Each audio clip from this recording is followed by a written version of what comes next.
We are the anchors of Queer News Tonight, and this evening we discuss the queer headlines. Wilton Manors is a finalist for the 2024 All-America City Award. Residents unite for a citywide video shoot celebrating community pride on April 25th. DC's Rainbow History Project reenacts 1965's first gay rights protest at the White House, marking 59 years since the pivotal event, 4 years before the Stonewall riots. Proposed bill in Congo seeks to criminalize LGBTQ+ individuals, attracting criticism from around the world. Will this be the first step to lead to tragic, life-threatening consequences for the queer community? NBA referees don Emirates patches despite UAE's anti-LGBTQ+ laws. WNBA officials to follow too, including for gay and trans refs. Wait, what? Legendary event returns to Wilton Drive and Manors Crystal Ballroom on May 15th. Dancing with the South Florida Stars benefits the Stonewall Pride Parade. Good evening. Welcome to Queer News Tonight. This is the world's first and only LGBTQ+ daily evening television news, broadcasting live and available on demand. Available on all smart televisions, including Roku, Apple TV, Android TV, Amazon Fire TV, Twitch, YouTube, and Facebook. It's time to queer up the news for Tuesday, April 16th, 2024. We are live and literally out of the closet and into the headlines. So many of your important stories we are going to tell this evening on Queer News Tonight.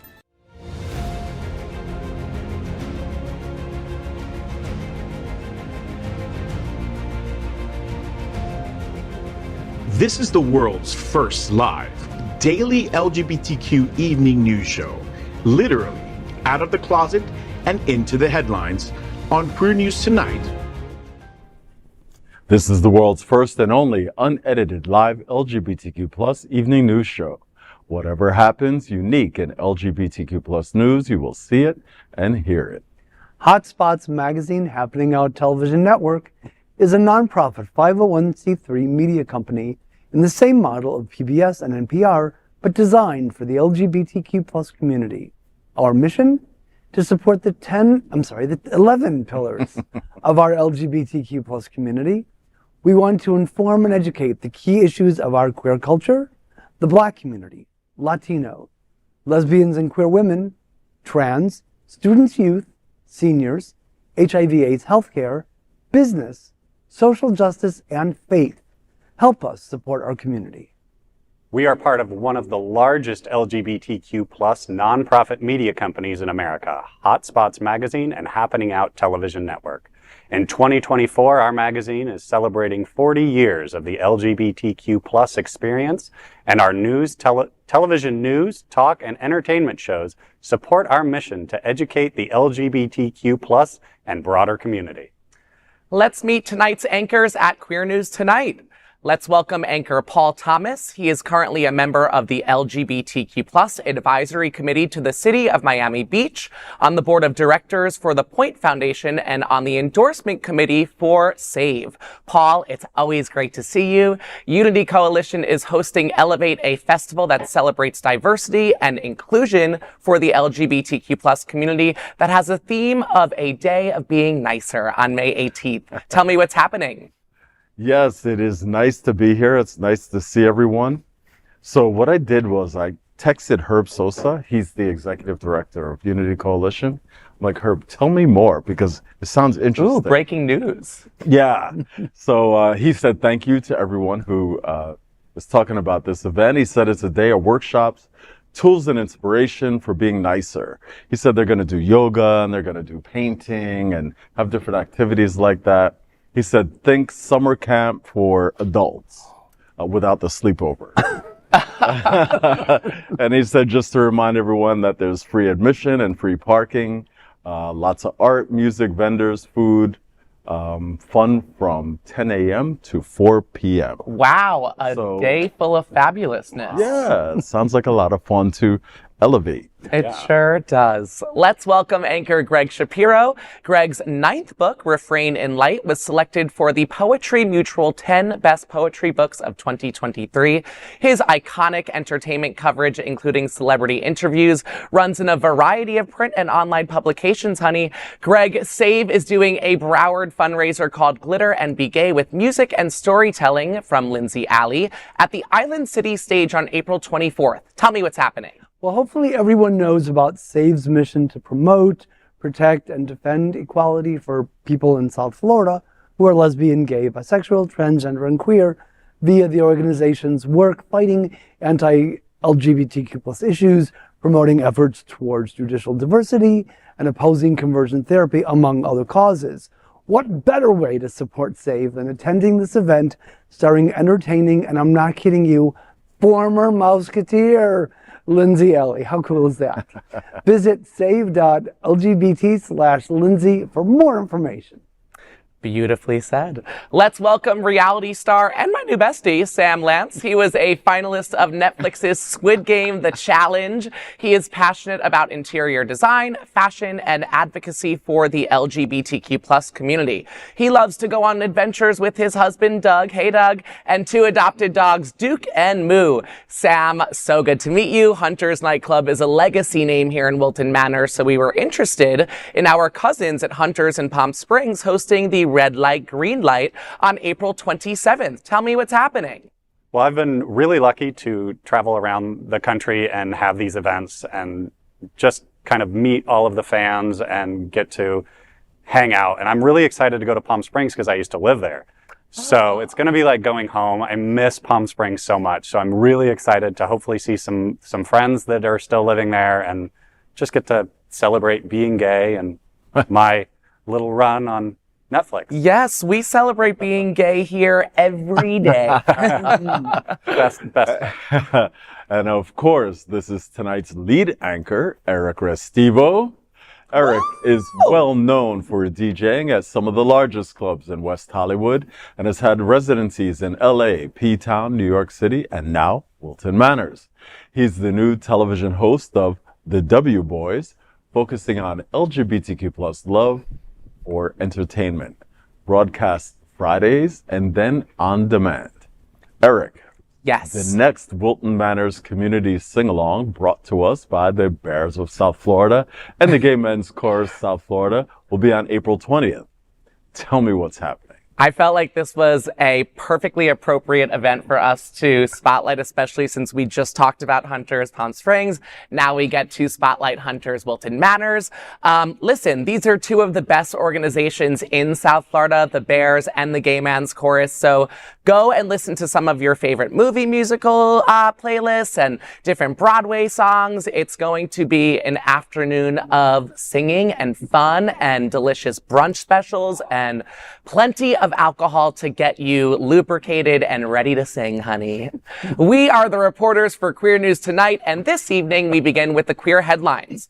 The LGBTQ+ community in South Florida and across America is diverse. Our community across the world is vast, and here are the bullet points for the queer news for Tuesday, April 16th, 2024. First, let's queer up South Florida and Florida. LGBTQ+ Wilton Manors becomes 2024 All-America City finalist. The city of Wilton Manors in Florida has been announced as a finalist for the prestigious 2024 All-America City Award, making it one of only 2 cities in the state to achieve this recognition. Scheduled for June, the city will compete against 20 others at a conference in Denver, Colorado. To showcase the community spirit and pride, Wilton Manors will host a citywide video shoot on April 25th. Put it in your planners. At the Rainbow Bridge, residents and visitors are encouraged to join the event and participate in filming a drone video demonstrating their love and pride for the island city. This nomination underscores the city's dedication to fostering a safe, sustainable, and inclusive environment for all. Since 1949, the National Civic League has organized a competition for municipalities nationwide, recognizing those that have demonstrated shared vision, civic engagement, inclusiveness, and equity, collaboration, innovation, and impact in their communities. This year, the competition emphasized efforts to enhance democracy through local initiatives and innovations. Submissions, including that of the City of Wilton Manors, were evaluated based on the strength of their civic capital. This year, the city's submission emphasized 3 community-driven projects: the Safe Place program, led by the Wilton Manors Police Department, the city's sustainability program, and the revitalization of Wilton Drive, the central hub of the city's entertainment and arts district. Congratulations from Queer News Tonight and everyone at Hotspots Magazine Happening Out Television Network. We have our fingers crossed for Wilton Manors. Wow, I totally got the good goosebumps reading this story. How incredible that we're one of 2 cities getting this recognition. Are we all going to the filming on April 25th? I will be there with bells on. And maybe like a little sports jock, who knows? Yeah. This is so thrilling. I feel like that Kristen Wiig character from SNL who's like easily overexcited. For everything, right? Yeah. I signed up this afternoon because you do have to register in advance. Oh, that's good. I didn't know that. Okay. It's really easy to do. Just go to bit.ly/RainbowBridgeRSVP and you're in, and then I think it's going to be really fun. It sounds like a good time. Sounds like a lot of fun, and it's always good to be able to highlight where you live and have fun with it. Be proud of where you live. Be proud of where you live. Mm-hmm. Introduce it to other people.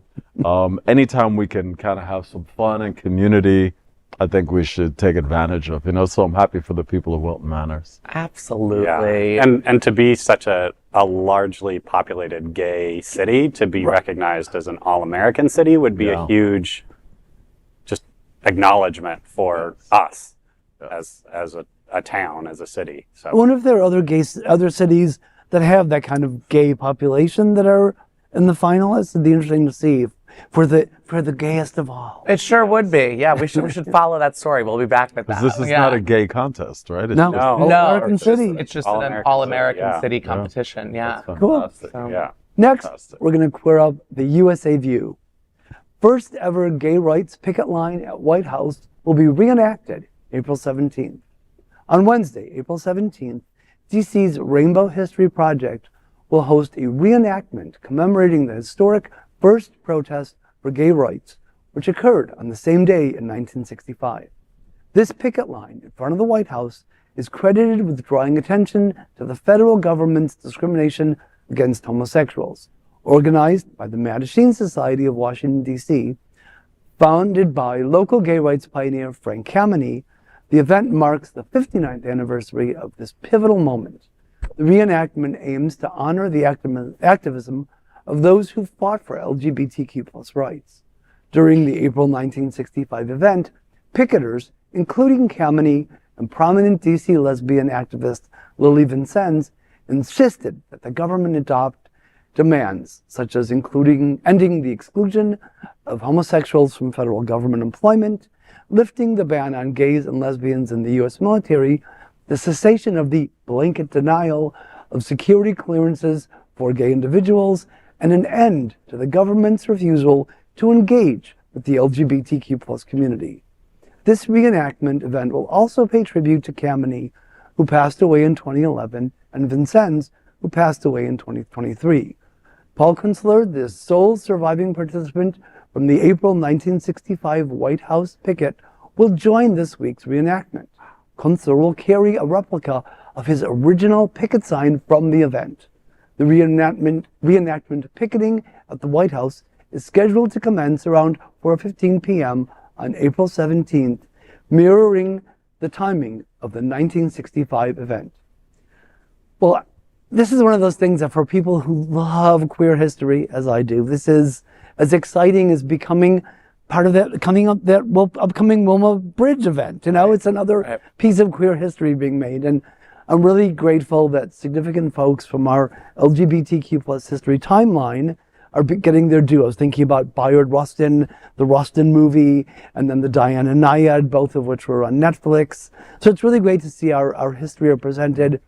And Frank Kameny is such an important figure in our history. Right. And if you want to learn more about him, It's my usual show and tell. I cannot recommend Eric Servini's 2020 book, The Deviance War, The Homosexual versus the United States of America enough.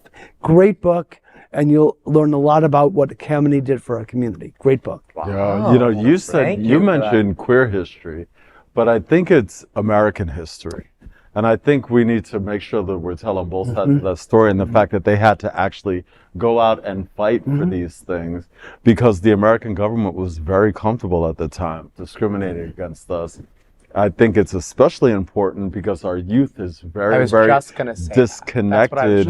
And I'll date myself, but this is in my lifetime, right? This is not a long ago history. This is while he and I have been alive.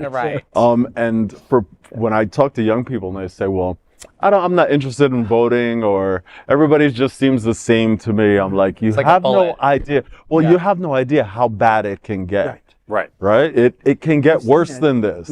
We've lived it, right? We lived it with AIDS when they didn't mind people dying. They weren't dying, and so it didn't matter, right? They were glad that people were dying. Right. And so this is fantastic. Anytime that we can highlight these things and make it part of the conversation and re-educate people, I think let's do it. You completely took the words out of my mouth. I was going to say that I think that there are a lot of, youth, LGBTQ plus forward youth that are just sort of too cool almost is kind of the term, I think, when they're too cool to take the time to learn something, or it doesn't affect them directly, in their everyday activities. So, it's lost on them. So I think that this is extremely beneficial to, spread the word and educate, in a positive way. Yeah, and we can't really move forward unless remembering where we came from. Absolutely. And that that's kind of like the theme of today's show. We should repeat that a few more times. Well, they just brought women back to 1864, right?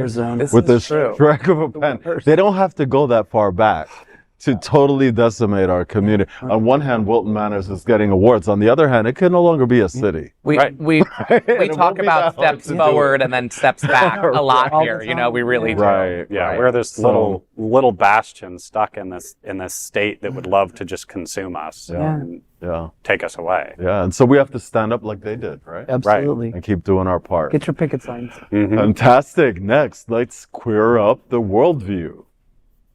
Is the Congo next in queer death sentence Africa? A member of the Democratic Republic of Congo's National Assembly, Constant Mutamba, who leads the Dynamic Progressive Revolutionary Opposition Platform, has proposed a bill aimed at criminalizing LGBTQ plus individuals. We were just talking about this. According to the bill, anyone engaging in homosexual acts, including gestures, could face a prison sentence ranging from 5 to 10 years. This move reflects a concerning trend in the country where government officials and civil society have increasingly targeted the LGBTQ plus community with anti-LGBTQ plus sentiments. Last June, the Superior Council for Audiovisual and Communication, the Media Regulatory Authority, advised the media to refrain from airing LGBTQ plus specific discussions, which is why we're here on Happening Out TV. Mutamba's bill has faced criticism from activists who argue it deflects attention from critical issues like governance and service delivery. However, there are a considerable number of Congolese citizens who endorsed the bill and have commended Mutamba for it.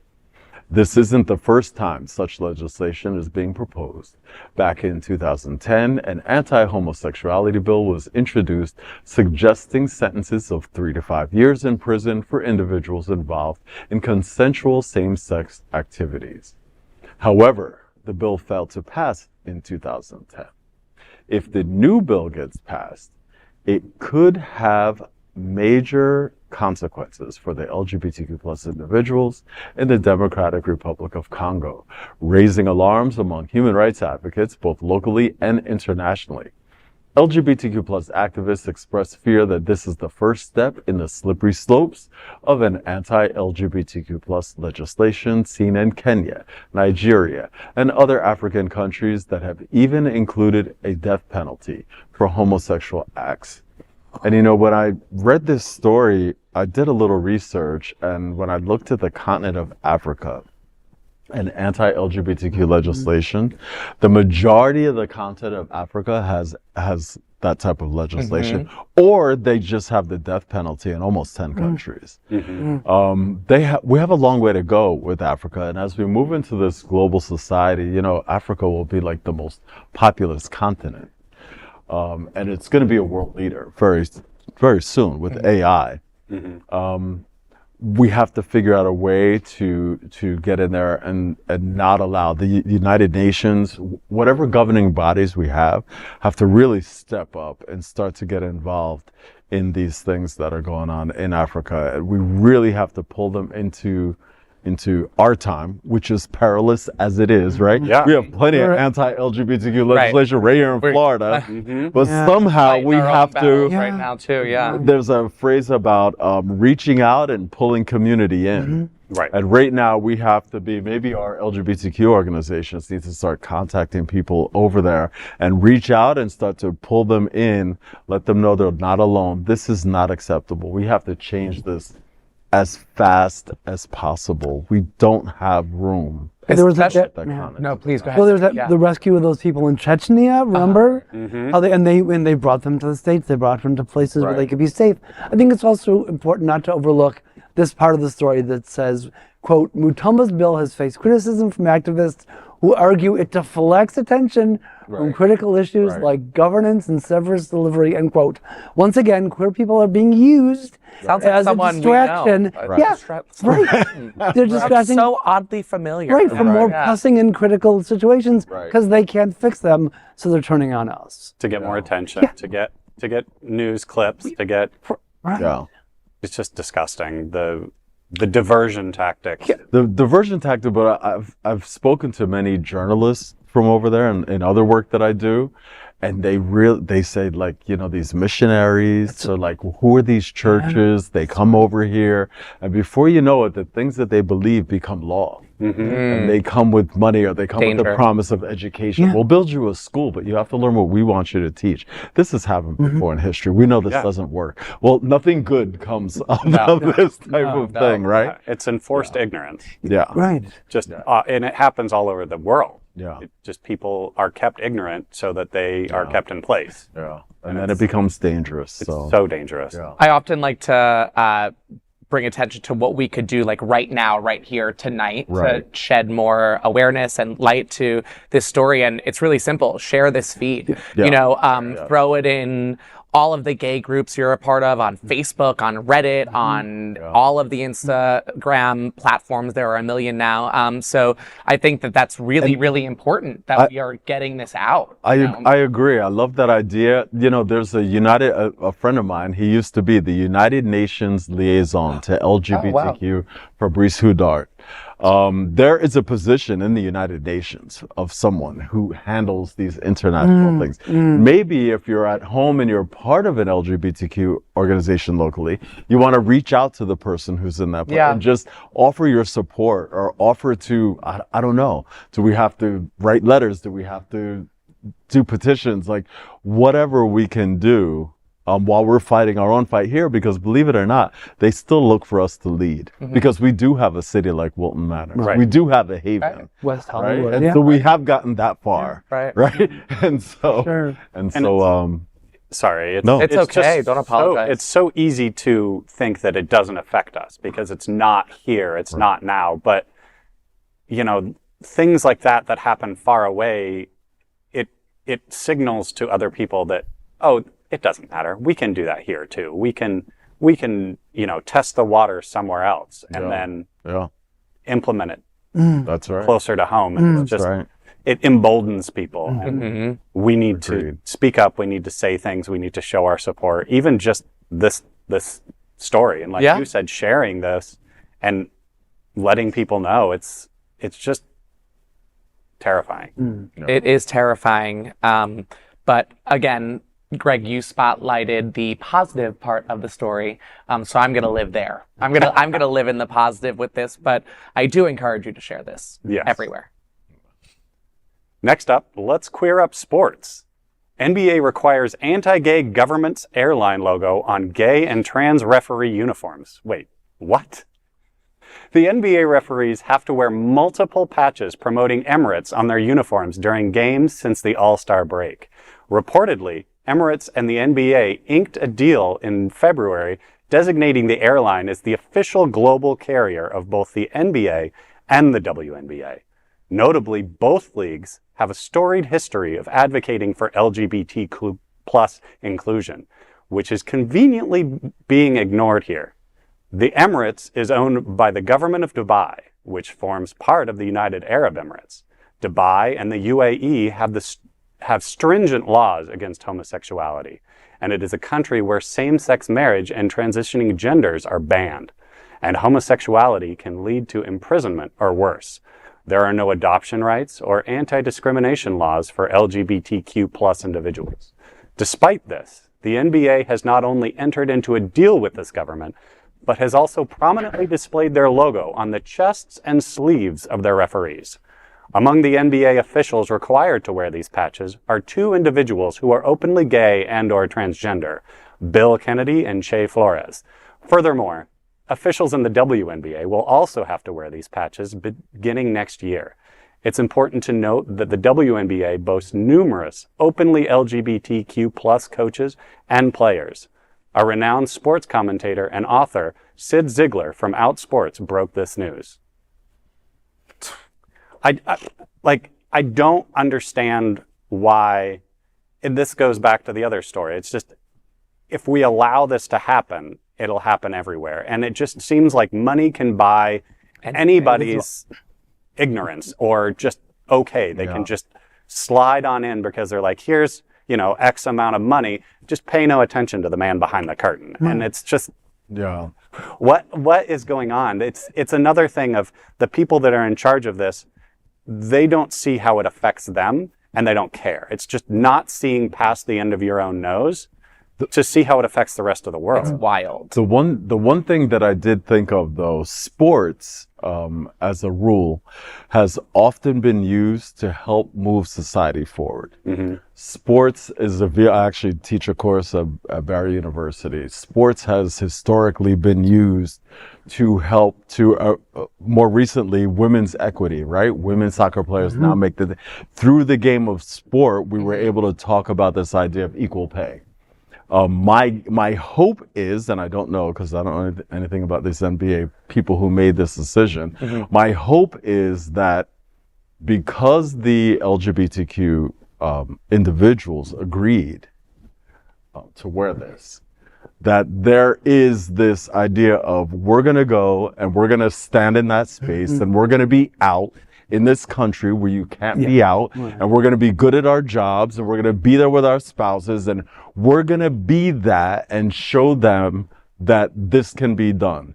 My hope is, in reading this story, that the sport is being used to move society forward and to actually bring those laws about in that area. It's a good hope. When it comes to that part of the world, they throw their money around, and I know that there are some the woman who's the chess champion, she's refused to go over there and play. That's where the next door. She's given up millions of dollars. She's like, I'm not going to go into a country that I can't be with. They said I have to cover my head and my body and I have to be walked around outside by a man. She's like, I'm not going. I'm hoping in this story that the NBA is doing the right thing and they're not just going for a quick buck, because those guys have enough money. Yeah, for sure. Yeah, but they're selling out our community for like what, more billions? Millions, right? Are you going to tell me? I have a pessimistic approach to it, but yeah. Are you going to tell me that Emirates Airlines doesn't have any gay out of flight all attendants? the airlines, There are no gay flight attendants? Seriously?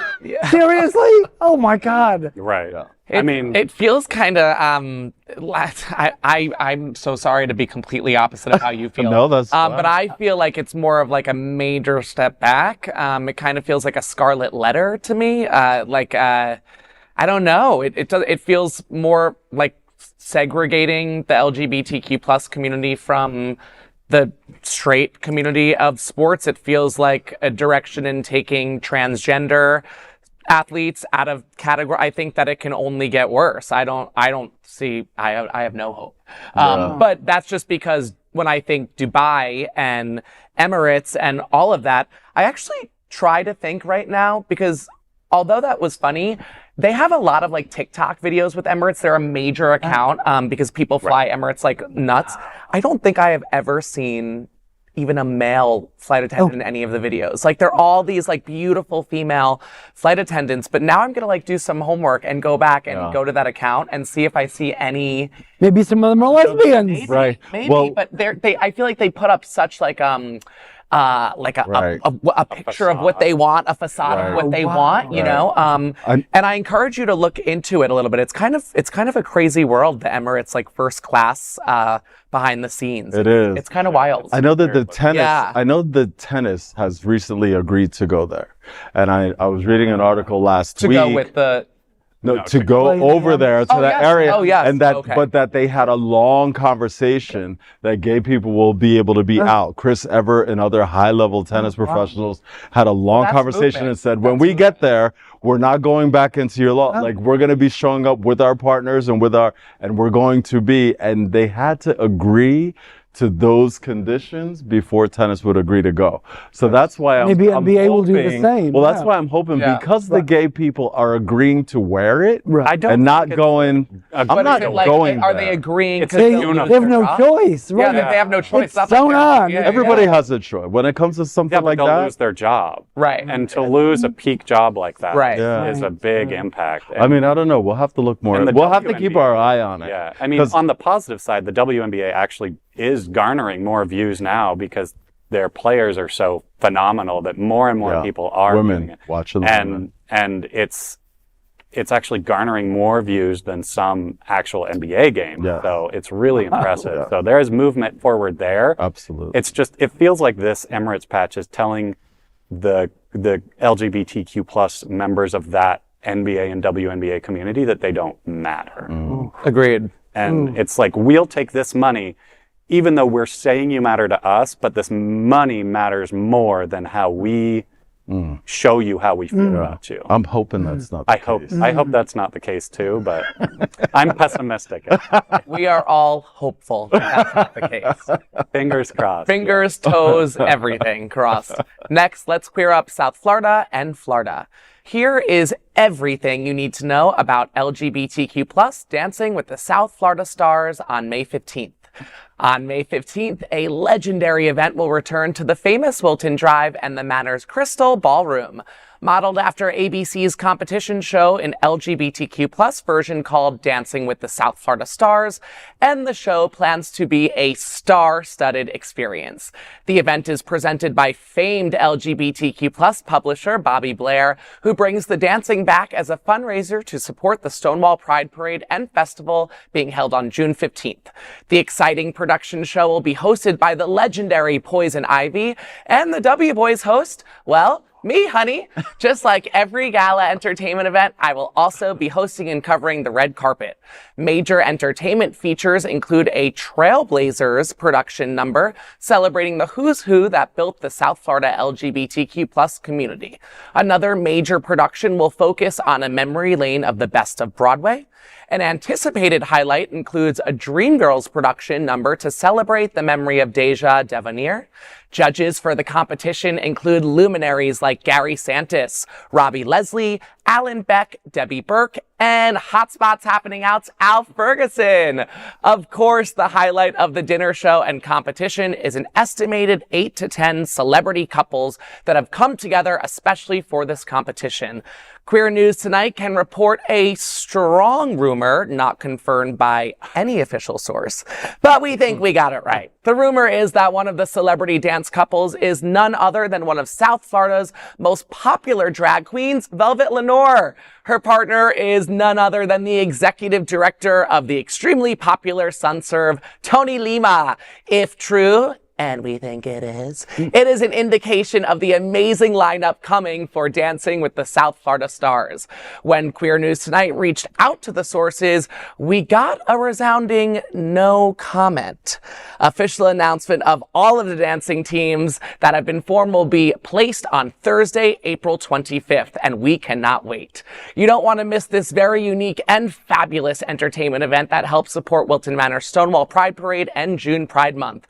You can get more information and purchase a very limited number of tickets at hotspots.click Southfla Stars. That's FAL Stars. Well, this will be my first Dancing with the South Florida Stars competition. It'll also be only like one of 3 times I've ever been to the Manors, which is such a beautiful, is it the Manors that they transform into a beautiful ballroom. So I'm very excited to interview you all before your performance, and then I'll also be interviewing you when you're hot and sweaty and out of breath after. So that'll be the more entertaining interview, and I'll probably play some red carpet games. But listen, it's a great event to raise money for Stonewall Pride. Anything that raises money for an event that I DJ at every year is good in my book. Raise money for yourself. Raise money for the event that I work, yes. So I know that I'll definitely get paid. No, just kidding. We'll definitely get paid. It's always good to pay. Yes. Sounds like a lot of fun. I'm curious who the other dancers are going to be. Stay tuned Thursday next week. I live in the other county. I'd drive up if Gregg agreed to be my partner. Now, Gregg would be one of those celebrities I would love to see on the dance floor. Want me to dance? To dance. What's that line? I don't dance. Don't make me dance. I feel like we can't put baby in a corner, though. This is a round table. There's no corners. Exactly. Touche. Next, we are proud of our special partnership with Sunshine Cathedral, the world's largest queer church here in Fort Lauderdale. Supporting that partnership, we are broadcasting from our permanent set here at Sunshine Cathedral at the Happening Out television studios. We broadcast Sunshine Cathedral Sunday International Service at 10:30 a.m.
We finish tonight's Queer News headlines with a segment we call LGBTQ+ 1 Minute News.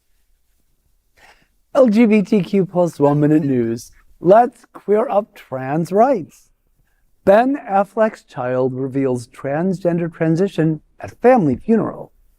During a memorial service at Christ Church United Methodist in Charleston, West Virginia, the child of Ben Affleck and Jennifer Garner introduced a new name and revealed their gender.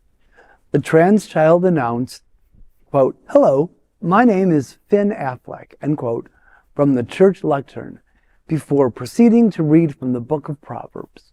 In February, paparazzi snapped photos of the teenager as Garner hugged them at a school bus stop in Los Angeles. The teen carried a backpack embroidered with the name Finn. The gender revelation during the memorial service elicited diverse reactions online. LGBTQ+ 1 Minute News. Let's queer up trans rights. The internet is losing their shit over this stunning and sexy trans guy. Jersey's Saint Wilson, also known as Saint Laurent, a transgender man based in Los Angeles, has garnered widespread attention after a video of him participating in a trans man realness competition resurfaced. The competition took place during the main attraction Arcade Ball, an event themed around video games and drag last year. Drag balls are an important part of underground queer subculture and pioneered by Black trans and queer individuals.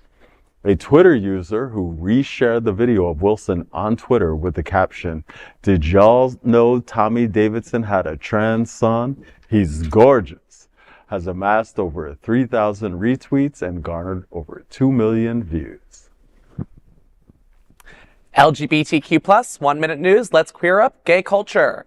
Will Skynet destroy us as Grindr plans to introduce AI boyfriends to Sext with you? The Terminator introduced us to AI in the end of the world. Grindr, the popular dating app known for its focus on hookups, is set to undergo a significant transformation with the introduction of artificial intelligence features. In a recent announcement, the app revealed plans to shift towards long-term dating, travel, and professional networking. At the same time, Grindr also plans to introduce AI wingmen to assist users. According to reports, the app is considering the development of AI boyfriends that can engage in sexually explicit conversations with users. But some users fear that the AI boyfriend might turn into Skynet for gay dating culture by exploiting data and destroying privacy. LGBTQ+ 1 minute news. Let's queer up lesbian culture. Lesbian poet and artist Etel Adnan celebrated by Google Doodle. Lesbian poet and artist Etel Adnan was celebrated yesterday with a Google Doodle honoring her life and achievements. The doodle featured an illustration of the American Lebanese creator surrounded by colorful paintings. April 15th marked the date of Adnan's first solo exhibition in San Rafael, California in 1955. Born in Beirut, Lebanon in 1925 to a Greek Orthodox mother and a Sunni Muslim Turkish father, Adnan grew up bilingual in Greek and Turkish. Later studying in French and English, Adnan openly embraced her identity as a lesbian and shared her life with partner Simone Fattal until her passing. LGBTQ+, 1 minute news, let's queer up drag culture. Drama unfolds as drag show at the Annoyance Theater and Bar turns into real-life thriller. In a shocking turn of events, a routine drag show at the Annoyance Theater and Bar in Chicago transformed into a scene straight out of a Hollywood thriller. As drag queen Dairy Queen geared up to dazzle the audience with The Devil Went Down to Georgia, chaos erupted out of nowhere. Caught on video, the spectacle unfolded as 6 masked robbers barged in, fresh from a neighboring store heist. Amidst the mayhem, 2 police officers stormed the scene, guns drawn. Displaying remarkable presence of mind, Dairy and the bar staff swiftly evacuated patrons to safety. That is today's news for the LGBTQ+ community on the world's first and only daily LGBTQ+ evening news show. If our community is important to you, share this news with your friends and family. Are you, like most of America, part of our very large television audience watching this live LGBTQ+ news broadcast right now on Roku, Apple TV, Android TV, and Amazon Fire TV? Queer News Tonight is the only live LGBTQ+ digital television news show in the world that is out of the closet and into the headlines. We need your support. If our community is to grow, we must tell our stories and bring them to the attention of the broader world. This is the only place in the world that tells these types of LGBTQ+ stories in motion and sound. That is the passion of Hotspots Magazine, Happening Out Television Network, and Queer News Tonight.